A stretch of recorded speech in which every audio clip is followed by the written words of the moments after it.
Today I'm going to show you a little bit about air frying potatoes. These are fingerling potatoes that we have just dug. I parboiled them and had a few left when I was canning. I sliced them in half, if you can see.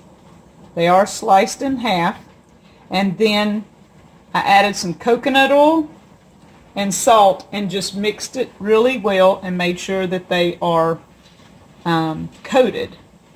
I'm going to put them in the air fryer here.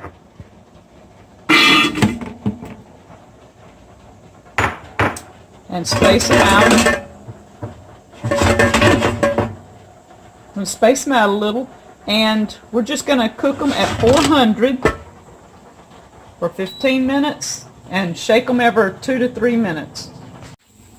After 5 minutes, they've started to slightly crisp up on the edges, so we shook them around. Going to put them back in there. 10 more minutes. Okay, it's been 15 minutes. 15 minutes, and look at that. Nice crispy French fries. Looks great. Fingerling potato French fries in the air fryer. Beautiful. Tastes good too.